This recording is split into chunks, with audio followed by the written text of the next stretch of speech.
Hello sir, good हाँ, afternoon. Good afternoon. Thanks for joining me again. तो last वाला जो वीडियो हमने रिकॉर्ड किया था, मेजरली टोटल 5 क्वेश्चंस पे हमने डिस्कशन किया था। हाँ। प्राइमरली वैक्सीनेशन का क्या हमें रूटीन रखना है, हम्म। इन्फेक्शन से बच्चे को कैसे हमें बचाना है, हम्म। फीडिंग के तरीके, हम्म। किस तरीके से फीड बच्चे को कराना छह है, महीने कितना से का। गैप उसमें रखना है फीड कराते टाइम, हम्म। फॉलो एम्स में अगर आपको डॉक्टर्स के टच में रहना है तो उस पर भी हमने बात किया था। हम्म। और लास्ट था आपका कि कुछ कॉमन मेडिसिन्स जो बच्चे के फीवर के लिए, उल्टी दस्त हो जाना, ये सब चीज़ों के लिए जो कॉमन मेडिसिन्स हैं जो पेरेंट्स को अपने पास रखना चाहिए, ये हमने प्राइमरली डिस्कशन किया था। हाँ, उसमें थोड़ा डिटेल में मैं बोलना चाहूंगा जो कॉमन मेडिसिन के बारे में। जी। खास करके अगर आप अपना डिस्चार्ज समरी देखोगे, सर्जरी होने के बाद जब छुट्टी हो जाती है तो डिस्चार्ज समरी के लास्ट में medicine to be continued and medicine to be given for 5 days करके दो कॉलम बनी होती है। Medicine to be given for 5 days में आम तौर पे हम पैरासीटामोल और कोई विटामिन का सप्लीमेंट लिखते हैं। और अगर उल्टी रही है बच्चे को आईसीयू में तो उल्टी के लिए भी एक आध दवाई लिख देते हैं। जो वो 5 डेज का जो है वो ऐसा नहीं है कि 5 दिन के बाद बंद कर दीजिए। जब भी बच्चा घर चला जाता है, अगर उसको बुखार, दस्त, खांसी, जुकाम, तो उस जो 5 दिन के लिए दवाइयां लिखी होती है डिस्चार्ज समरी में, वो आप अपने आप से बच्चे को दे सकते हैं। ठीक है, जैसे पैरासीटामोल हो गया। पैरासीटामोल का डोज जो है वो 15 मिलीग्राम प्रति किलोग्राम के हिसाब से होता है। तो जब तक बच्चा 1 साल तक का नहीं हो जाता, जो वजन उसका डिस्चार्ज के टाइम पर होता है जी सर। उसी हिसाब से उसका पैरासीटामोल का डोज रहता है। तो 15 मिलीग्राम पर किलोग्राम पर dose every 6 hours for 5 days. इसीलिए उसको हम for continue for the next 5 days लिखते हैं। उसी तरह से उल्टी के लिए, या बच्चों को दांत आने लगता है, दांत आने लगता है तो यूजुअली देहात में या बाहर में या टाउन में भी कैलकेरिया फॉस देने का आदत होता है या कोई कैल्शियम की दवाई देने की आदत होती है, जो कि कोई जरूरत नहीं होता। आम तौर पे वो जो ब्लड प्रेशर की दवाइयाँ होती है, एनवास हो गया, फिनॉक्सीबेंजामीन हो गया, इन सब से ये जो देसी दवाइयाँ भिड़ती हैं। तो इसीलिए जो हम give for the next 5 days दवाई लिखते हैं, वो आप अपने आप से दे सकते हैं बच्चों को आम तौर की दिक्कत के लिए। उसका डोज अभी मैं स्पष्ट कर देता हूँ। पैरासीटामोल का जैसे मैंने बताया, 15 मिलीग्राम पर किलोग्राम पर dose every 6 hourly for 3 to 5 days. उसमें ये ध्यान रखना कि खाना खाने के बाद देना, क्योंकि पेट में खरोंच होती है और उसी से उल्टी भी हो सकती है। हालांकि वो सिरप से नहीं होता, सिरप से कम होता है, टैबलेट से ज्यादा होता है। फिर है उल्टी के लिए डोमस्टेल, वो 0.1 ml पर केजी के हिसाब से, 0.01 mg पर केजी के हिसाब से हर डोज में 8 8 घंटे में 3 दिन के लिए दे सकते हैं। अगर खट्टी डकार, उल्टी, या ऐसे ही बैठे बैठे उल्टी, या दूध पीने के बाद उल्टी होना, या दांत आते वक्त बच्चों को जो दिक्कत होती है, या माँ बाप उसको हर 2 घंटे में खाना जब देने का कोशिश करते हैं, तो सब चीजों में बच्चों को उल्टी होना स्वाभाविक है। तो उसमें आप डोमस्टेल दवाई दे सकते हैं 3 से 5 दिन तक। फिर हो गया नियोगैडिन, विटकोफॉल या वाइसेनरल, जो भी ताकत की दवाइयां हैं वो जैसे प्रिस्क्रिप्शन दिए हैं वैसे ले सकते हैं आप। ठीक है सर, तो इसी में थोड़ा सा सर मैं डिटेल में जानना चाह रहा हूँ पेरेंट्स के लिए। हम्म। आपने बताया कि डोजेस आप केजी जितना वेट है उसके अकॉर्डिंग आप उसको डिवाइड कर सकते हाँ, हैं। तो फिर भी इसीलिए। थोड़ा सा इसमें एक आगे मेरा क्वेश्चन है हाँ। कि लेट सपोज एक न्यू बॉर्न बेबी हुआ है हम्म। और उसका वजन 3 केजी है हम्म। बर्थ के टाइम पे, हाँ। तो उसको एक पीसीएम या क्रोसिन की मैं बात करता हूँ, 120 जो एमजी हम लोग लेते हैं सिरप। जनरली, हाँ। सिरप जो लेते हैं, हाँ। उसका कितना डोज 3 किलो के बच्चे को देना चाहिए और कितना आवर का उसमें गैप रहना चाहिए, कितने घंटे के बाद उसको देना चाहिए? हाँ, उदाहरण के तौर पे जैसे आपने पूछा 3 किलो का बेबी है, हाँ। हम आम तौर पे जन्म का वजन पूछते हैं, लेकिन सर्जरी के बाद जब छुट्टी होती है तो वो वजन लिया जाता है। जी। तो उस वजन में अगर 3 किलो का है तो 15 मिलीग्राम प्रति किलोग्राम, दैट मीन्स 15 मिलीग्राम पर kilogram for a 3 kg baby will be 45 milligram. और सिरप में हर 5 ml में 120 मिलीग्राम दवाई का होता है। डबल स्ट्रेंथ वाला है तो 5 ml में 240 होता है। तो उसमें 5 ml में 120 है तो 2 ml देना पड़ेगा आपको। तो 50 के करीब आएगा, 40 से 50 के बीच में। हर 6 घंटे पे आमतौर पे देना होता है, खाली पेट नहीं देना। पैरासीटामोल का जो डोज है ये रूटीन डोज है, 15 मिलीग्राम पर प्रति किलोग्राम। तो उसमें आप घर पे भी दे सकते हैं बिना झिझक के। जी। तो जब बच्चा 3 किलो से, अब ये है कि कब तक ये डोज चलता रहेगा, मतलब 45 मिलीग्राम हर 6 घंटे पे 3 से 5 दिन तक आप बखूबी दे सकते हैं घर पे, बुखार के लिए, दर्द के लिए। ऐसा नहीं है कि क्रोसिन, सिर्फ क्रोसिन जो पैरासीटामोल का एक फार्मास्यूटिकल नेम है, पैरासिप भी आता है, कई सारे आते हैं। उसमें हर सिरप में आपको ये देखना होता है कि 5 ml में कितनी दवाई है। जी। तो हम मिलीग्राम में डोज कैलकुलेट करते हैं वेट के हिसाब से। उसको प्रति ml में कितना है वो ढक्कन में उसके साइड में लिखा हुआ होता है। पैरासीटामोल की ये एक खूबी और है, क्योंकि नवजात शिशु से लेकर के कितनी भी उम्र में it is a safe medicine. उसका सेफ्टी का जो रेंज है वो काफी ज्यादा है। इसीलिए आप 15 मिलीग्राम से लेकर के डबल स्ट्रेंथ का सोच लो कि डबल स्ट्रेंथ दवाई मिल गई। कई बार ऐसे होता है कि डबल स्ट्रेंथ की दवाई हमने सिंगल स्ट्रेंथ वाले के डोज में दे दिया, ऐसे भी आता है। उसमें घबराने की जरूरत नहीं है, लेकिन हाँ आपको वाकिफ रहना चाहिए कि कितनी दवाई मैंने दी। जी। ठीक है, क्योंकि 100 मिलीग्राम प्रति किलोग्राम तक क्रोसिन का रेंज होता है, सेफ्टी का रेंज होता है। इसीलिए हम कहते हैं कि आप घर पे भी दे सकते हो उचित तरीके से, उसमें कोई झिझक नहीं है। बच्चा जब 3 से 6 किलो हो गया सोच लो, तब भी जो डोज है 15 मिलीग्राम का वो 7.5 मिलीग्राम हो जाएगा। क्रोसिन का इफेक्टिव डोज जो है वो 5 to 20 मिलीग्राम पर किलोग्राम पर डोज होता है।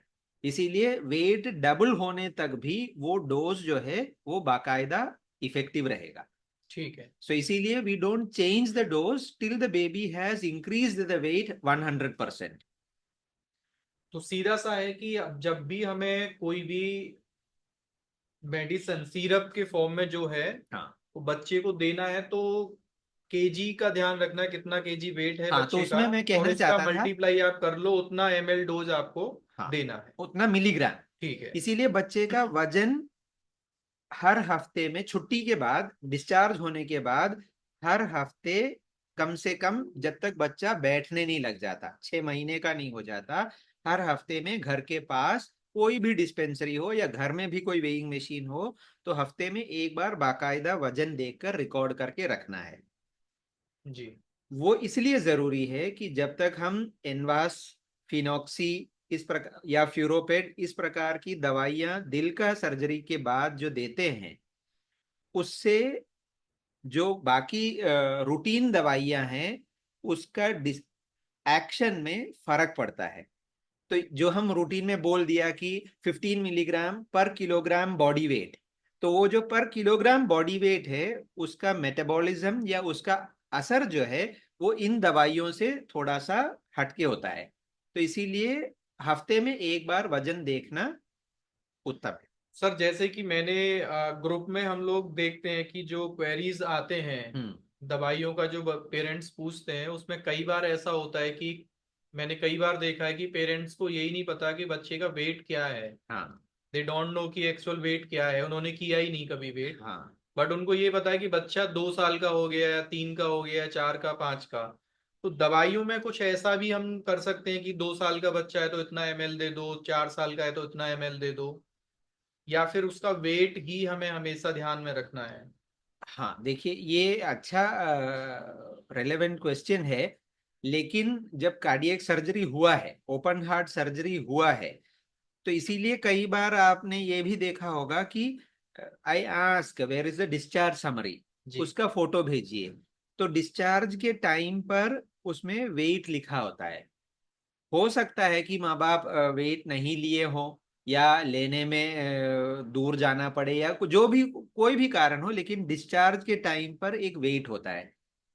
क्योंकि जो हम 2 साल 3 साल या 5 साल बोलते हैं, तो हमको जो एक नॉर्मल बच्चे का ग्रोथ का जो एस्टिमेट हम करते हैं visa we after open heart surgery, जो वेट का एस्टिमेट हम करेंगे, तो जन्म का वेट लेने के बजाय हम सर्जरी के बाद छुट्टी का वेट लेकर के ही एस्टिमेट कर पाएंगे।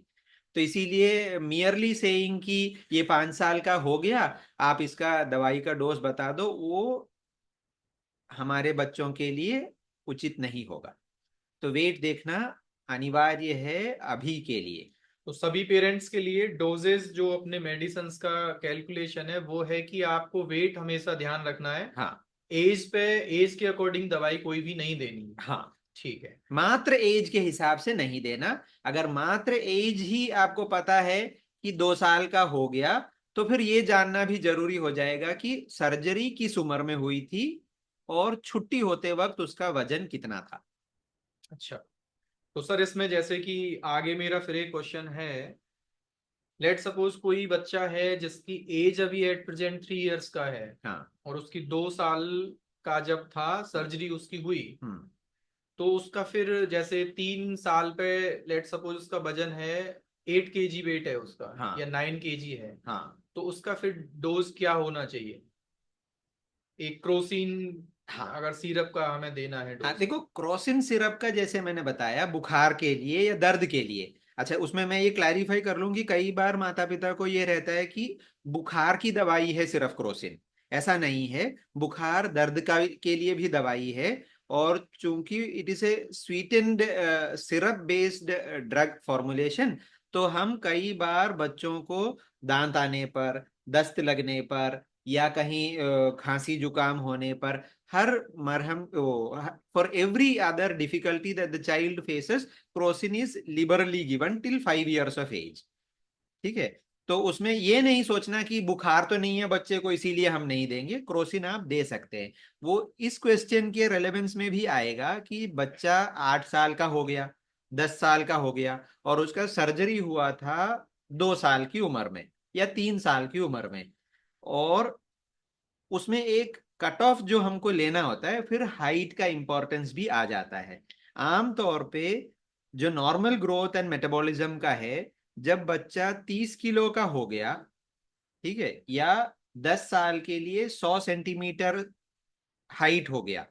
100 सेंटीमीटर, 10 साल में 100 सेंटीमीटर नहीं होता, उससे 4 साल में 100 सेंटीमीटर का हो जाता है। तो 100 सेंटीमीटर की हाइट या 30 किलो वजन, उसमें मेटाबॉलिज्म में फर्क पड़ता है। तो हम उसको फिर डॉक्टरी सलाह से ही दवाई का प्रिस्क्रिप्शन देना उचित है। जी। क्रोसिन में सेफ्टी मार्जिन काफी ज्यादा है, और 5 साल के बाद बच्चा जो है टैबलेट ले सकता है। ठीक है। 8 साल होते होते आमतौर पे, अनुमानित तौर पे, बच्चे का मेटाबॉलिज्म जो है वो एडल्ट की तरह हो जाता है।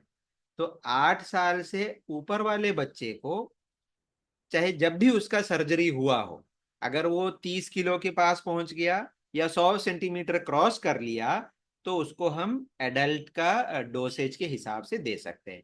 जी। आधी गोली दिन में 4 बार या पूरी एक गोली दिन में 3 बार, उस हिसाब से।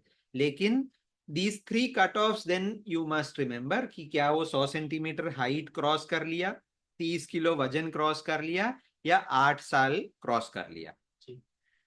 ठीक है, तो सर जहां तक मैं अभी समझ पाया हूं कि डोजेस जो अल्टीमेटली डिपेंड करता है वो वजन को लेके, कि हाँ, वजन के हिसाब से ही हमेशा अपने मन से कोई भी दवा ऐसे नहीं देनी नहीं है। देना है। ठीक है। उसमें Crocin is an exception, it hmm. Is a safe medicine और आप दे सकते हैं। जी। हाँ इसमें सर एक आगे मेरा क्वेश्चन है कि ग्रुप में जैसे कई बार मैंने देखा है कि आपने, किसी ने पूछा कि सर बच्चे को फीवर आया, तो आपने रिप्लाई किया कि क्रोसिन आप दे दीजिए। हम्म तो होता क्या है कि वो कहीं से पास मेडिकल से जाके क्रोसिन लेके आते हैं, लेकिन क्रोसिन का जो डोज होता है वो 240 लेके आ गए, या उससे हाँ कोई हायर लेके आ गए। हाँ। तो इसमें मतलब क्या ध्यान रखना है कि कौन सी क्रोसिन का जो पावर है वो क्या लेना चाहिए एग्जैक्टली?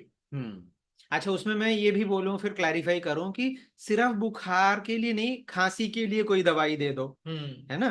खांसी हो रही है, उसको बहुत ज्यादा खांसी हो रही है, छाती से आवाज आ रहा है, जी। गड़गड़ वाली आवाज आ रही है, तो उसमें पहले सवाल का जवाब कि क्रोसिन का स्ट्रेंथ क्या हाँ है। हाँ। जब आप खरीदोगे तो ये आपको दुकानदार से पूछ लेना चाहिए, भैया ये जो दवाई है, क्योंकि क्रोसिन जो है वो एक मार्केट का नाम है, जी। दवाई का नाम पैरासीटामोल है, पीसीएम। पीसीएम या पैरासीटामोल है। अब आम तौर पे पैरासिप भी आता है, पैराबिट भी आता है, और कॉम्बिनेशन कॉम्बी फ्लैम, मेफ्टैल स्पैज, मेफ्टैल प्लस, जी। ऐसे करके बहुत सारी, अगर दवाई के दुकान में जाओगे, दुकानदार को पूछोगे कि बुखार की दवाई दे दो, तो वो कोई भी दे देगा। आपको स्पेसिफिकली क्रोसिन मांगना है, अगर वहां उसके पास है तो क्रोसिन लीजिए। ये नहीं कि वो ब्रांड नेम को आगे करने के लिए, लेकिन उसमें जो स्टैंडर्ड प्रिपरेशन है, एक तो है कि आपका जब बच्चा अस्पताल में था, जब उसको दवाइयां चल रही थी, तो अस्पताल में हम क्रोसिन की दवाई ही यूज कर रहे हैं, जी। तो क्रोसिन का कंटिन्यूटी रहेगा, वो दवाई का फॉर्मुलेशन डोज में आपको कोई शंका नहीं आएगी। अब ये हो सकता है कि क्रोसिन खत्म हो गया आपके पास जो लेकर गए थे, या वहां पर नहीं मिल रहा, कोई और दवाई मिल रहा है, तो उसमें हर पैरासीटामोल के दवाई के बोतल में लिखा होता है ईच 5 ml कंटेन्स पैरासीटामोल कितना मिलीग्राम। जी। ठीक है, तो ईच 5 ml 120 मिलीग्राम, ये स्टैंडर्ड फॉर्मुलेशन है। 120, 125 या 240, सिरप में ये तीन प्रिपरेशन ही आती है। और बच्चे का जो है, जैसे 3 किलो का 45 मिलीग्राम देना है, 5 ml में अगर 120 है, तो 120/5, 25, जी। 25 या 22 आएगा, तो उसके हिसाब से 45 मिलीग्राम के लिए 2 या 2.5 ml देना है। तो 120 का ना हो करके, क्योंकि 240 का दाम थोड़ा सा और ज्यादा होता है, तो बेचने वाले को और खरीदने वाले को भी आसानी रहती है। बच्चा थोड़ा बड़ा हो गया, 7.5 किलो का हो गया, तो उसको 10-15 ml की जरूरत पड़ेगी, तो वो डबल स्ट्रेंथ का दे देते हैं पूछ करके कि बच्चा कितना बड़ा हो गया, तो 3 साल का हो गया, 5 साल का हो गया, तो वो डबल स्ट्रेंथ वाली दे देते हैं। लेकिन आपको उसमें भी यही देखना है कि each 5 ml contains paracetamol is equal to 240 milligram या 260 मिलीग्राम। ठीक है। तो पेरेंट्स को ये ध्यान रखना है, जब भी हम लोग कोई भी दवा मेडिकल स्टोर से खरीदने जाते हैं, तो यू शुड आस्क, या उनको बताना चाहिए कि ये दवा जो है वो एडल्ट के लिए है या बच्चों के लिए है। हाँ ये जानकारी होना आपको बहुत जरूरी है। हाँ ठीक है। क्योंकि क्रोसिन इज अ कंपनी, लेकिन उसमें जो फॉर्मूला जिसको बोलते हैं हम लोग दवा को बनाने का, वो पीसीएम सब में ही होता है। हाँ, ठीक है। वो प्योर पीसीएम होता है, उसमें वो कुछ जोड़ते तोड़ते नहीं है, बाकी में कॉम्बिनेशन मिलता है। ठीक है सर, अब थोड़ा सा इस डिस्कशन को मैं आगे करता हूं। तो हम्म। हमने प्राइमरली डोजेस जो हमें रखने मेडिसिन के, उस पर बात कर ली है। हम्म। और वेट का बहुत इंपॉर्टेंट यहाँ पे रोल है हाँ बच्चे की ग्रोथ के लिए। हाँ। तो आफ्टर सर्जरी वजन का अच्छा, मेजर। उसमें दो और दवाइयों के बारे में थोड़ा जी। और विस्तार से बोलना चाहूंगा। एक डोमपेरिडोन है, या सस्पेंशन डोमस्टेल है, उसका ड्रॉपर आता है, तो वो भी लेकर रख लीजिए, it is also a safe medicine. ठीक है। बाकी कोई भी जो उल्टी का दवाई है, जैसे ओंडेम हो गया, ओंडानसेट्रॉन हो गया, या पेरिनोम हो गया, ये हम आमतौर पे बच्चों को नहीं देते हैं।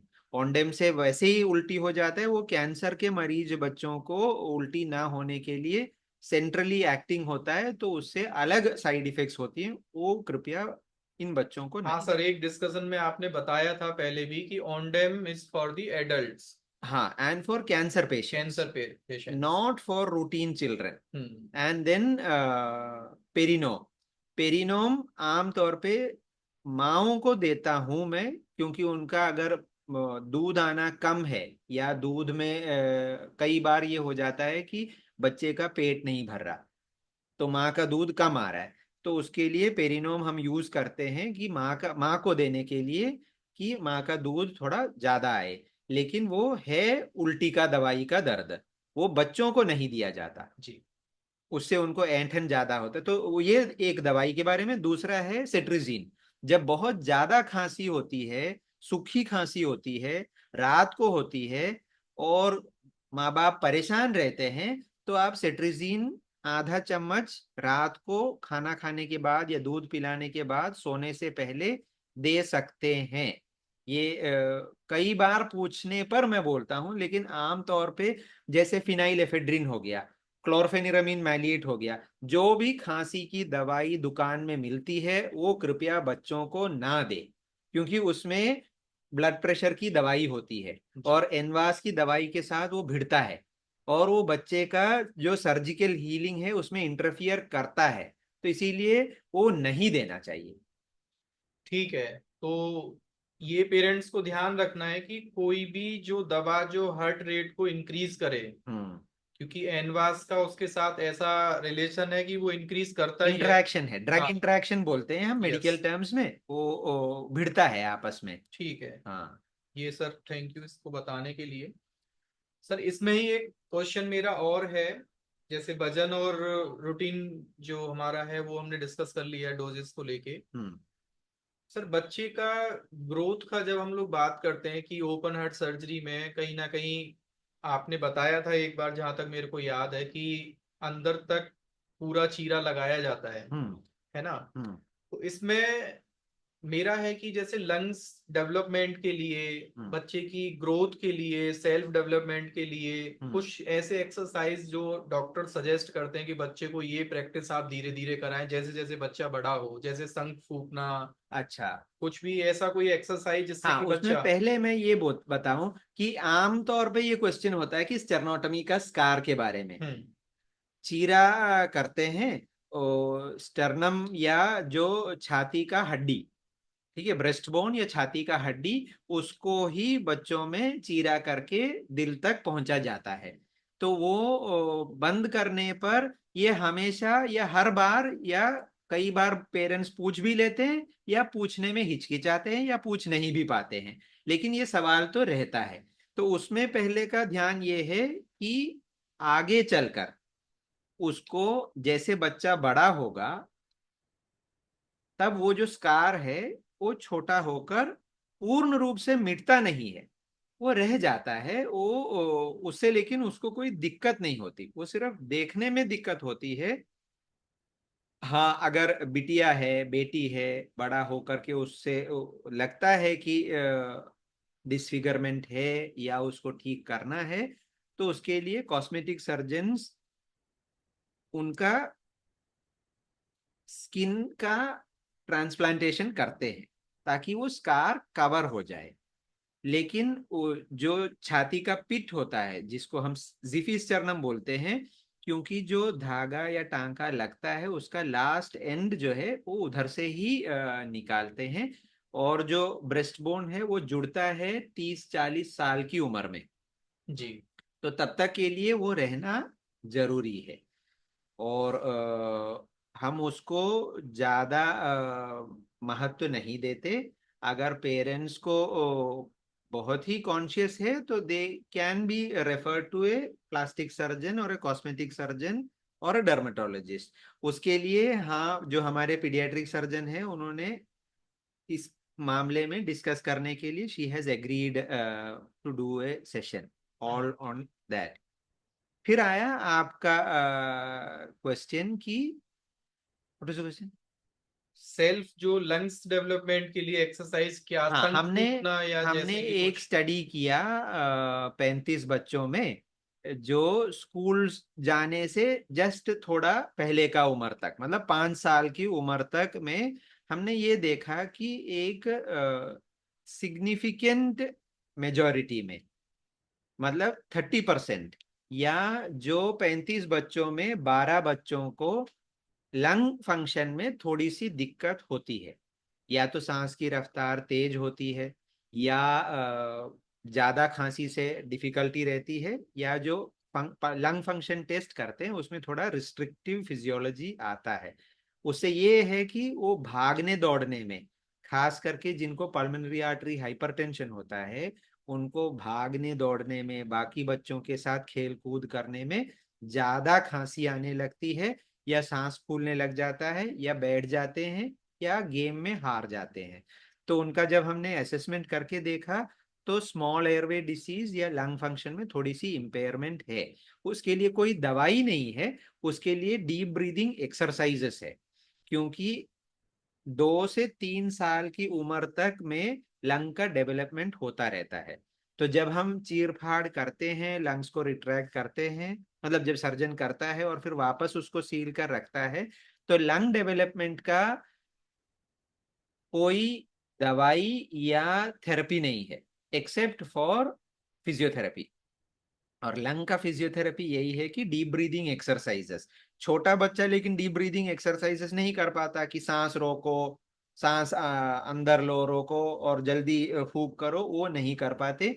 तो उसके बिना पर फिर एक नर्सिंग स्टूडेंट ने एक स्टडी किया था कि वो स्ट्रॉ जो होता है हाँ। उसको पानी का बॉटल में डाल करके माँ बाप जैसे सिखाते हैं उसी तरह से पानी में फवारा या गुब्बारा बनाने का टेस्ट करने से। या सर बैलून भी आते हैं बच्चों को, वो भी हम अगर फुलाने के लिए बोले। हाँ हाँ, जो जो पी पी करके आता है, जी। हाँ उसको करने से बच्चों खिलौना हाँ बेसिकली। और कंप्यूटर में कैंडल ब्लोइंग एक्सरसाइजेस भी कराते हैं, अगर आप विदेश में जाओगे तो वो एक सेंसर पे फूंक मारने को बच्चे को सिखाते हैं। लेकिन उन सब चीजों के लिए बच्चे को कम से कम 3 साल का या 2 ढाई साल का होना का है। तो कल्चरली एक्सेप्टेबल है, फिजिबल है, तो सबसे आसान चीज जो मैंने देखा कि शंख फूकना, उसमें डीप ब्रेथ लेकर के आपको फोर्सफुल एक्सपिरेशन करना पड़ेगा जिसमें पीप आता है। पीप का मतलब है पॉजिटिव एंड एक्सपिरेटरी प्रेशर। जो हम वेंटिलेटर पे रखते हैं बच्चे को, तो जब स्टर्नम को क्लोज करते हैं तो पीप ही यूज करते हैं लंग के एक्सपेंशन के लिए।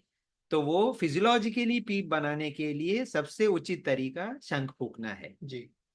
या फिर सर कोई भी। एक और हाँ चीज जो स्टडी हमने किया था वो ये था कि 5 साल होते होते बच्चों को एग्जीक्यूटिव डिसीजन मेकिंग, मतलब न्यूरोलॉजिकल डेवलपमेंट में ये है कि दिमाग से मेरा बच्चा कैसा रहेगा। जी। एक तो है कि ग्रोथ उसकी कैसे रहेगी और उसका डेवलपमेंट कैसे रहेगा। तो दिमाग के डेवलपमेंट में एक जो खामी हल्के तौर पे देखा था वो था एग्जीक्यूटिव डिसीजन मेकिंग।